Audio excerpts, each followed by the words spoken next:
I'm Bonnie Marlow, broker owner at Cisco Realty. I'm Lindsay Toy-Swick, Realtor with Cisco Realty. And today we're going to talk a little bit about exclusive buyer agreements. Yes. Exclusive buyer agreements are something that's relatively new. August of last year? Yeah, so just a little over a year ago is when they became required. And it is something that all buyers need to sign before they view houses. Yes. Actually, there's two forms that buyers need to sign before they view houses. Yes.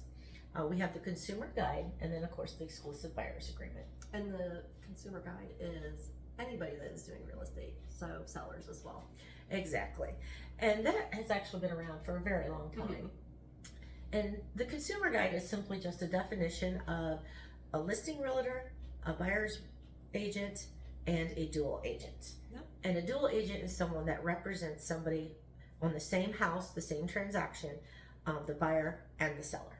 So yeah, it just kind of defines everybody's roles. Exactly. And the only reason you're even signing that one is to prove that we gave you a copy. Yes. However, the exclusive buyer agreement is a whole nother thing. It is a whole other thing. It's still new and is obviously exclusive to just the buyers. Exactly.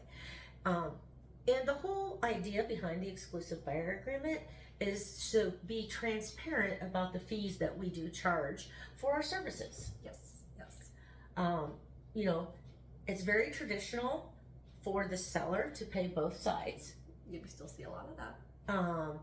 However, you know, it's still important for the buyer to know what we are charging, what our fees are, and what they may be responsible for. Yes. Yes. So that's part of the idea of the exclusive buyer agreement. Yes, and it also, you can either make it for a specific house, for one or two homes, or you can make it for a period of time. Exactly. So you don't have to sign it every single house, every single time, you know, as long as it's within that time frame. You just have to sign it once, deal with it once, and then hopefully you find a home within that time frame, and that's it. Yeah, because the other thing that this form does is it establishes that relationship between the buyer and the agent. Yes. Like the name says, exclusive buyer agreement.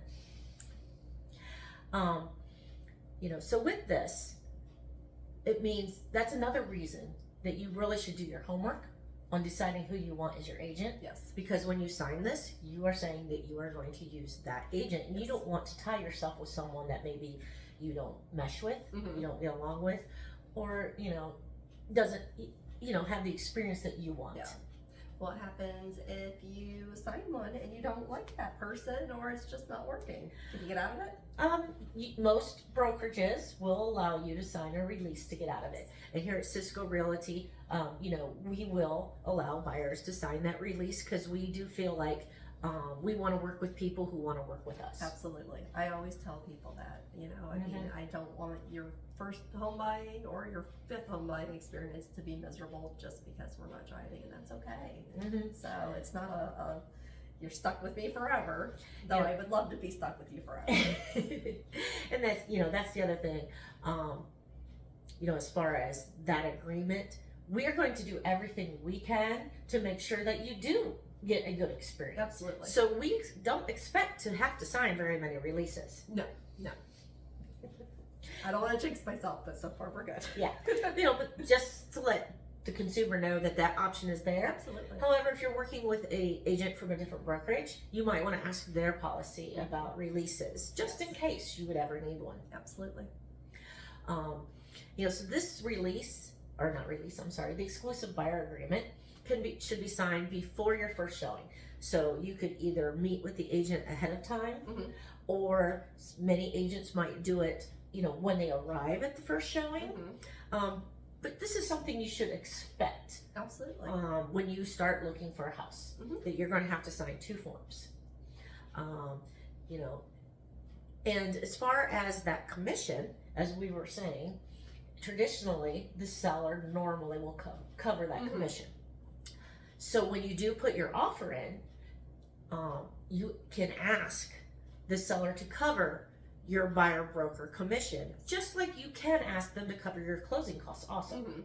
However, if you're asking the seller to cover all of that, make sure to give them a good enough offer to entice them to take your offer, just even if they have to pay all those costs. Yeah. you know, so, you know, that's, because if you put in a low offer and then ask them to pay all of that, you're really lowering your chances that your offer is going to be accepted. Yes. So, you know, those are just a few things to keep in mind when you start your house hunting. Yep. As fun as it can be, you just gotta get that paperwork out of the way first thing, and then you get to do the fun part and go look at houses. And a few other things that are in the exclusive buyer agreement is going to ask if you already have an exclusive buyer agreement with someone else, and you will need to initial that you do not. And it'll even ask if you agree to dual agency.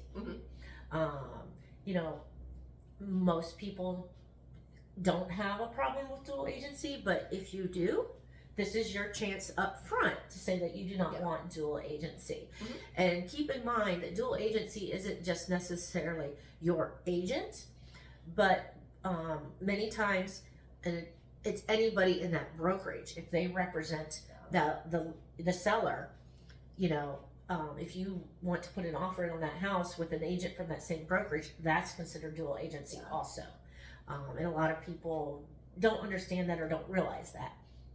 So if for whatever reason you don't want dual agency and you want to look at a house that's being represented by anybody within that brokerage, you would actually have to go to find another agent. And in that case, then of course you would need to be released from the exclusive buyer's agreement.